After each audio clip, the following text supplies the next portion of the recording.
Today we're going to be talking about a man named Cyrus McCormick. He was the inventor of the mechanical reaper. He opened a factory in Chicago, and he chose Chicago for a few different reasons. Mostly because he believed that Chicago would be central in this prairie region that would be very rich in agriculture. And boy did he pick the right location.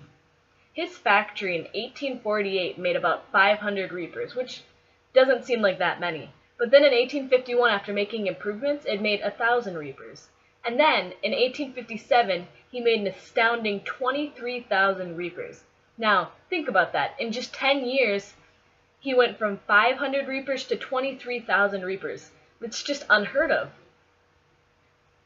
Cyrus McCormick was very ahead of his game. He believed that you needed to learn new things, you needed to market differently, you had to use advertising.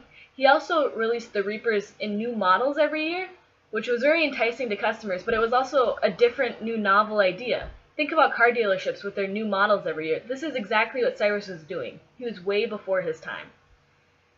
Here is an image of the factory in which these reapers were produced. It's more of a sketch, but it gives you a good idea.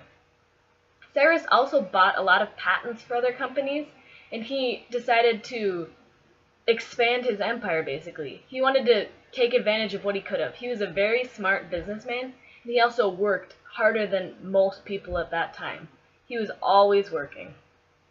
He also had a few different things that were kind of interesting. He had a money-back guarantee, and he had credit programs.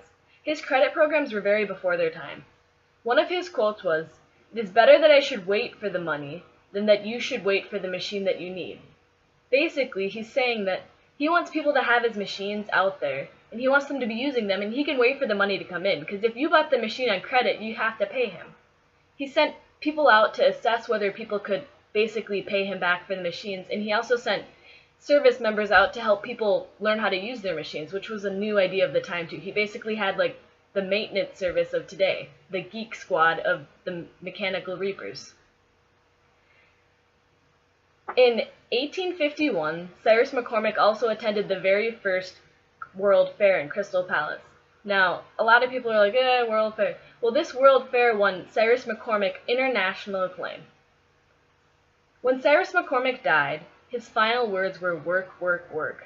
A lot of people don't understand why he said that. Cyrus worked his whole life. He had a lot of other things on the side, but he was a business-minded man, and he worked his whole life to get where he was. He built up an empire.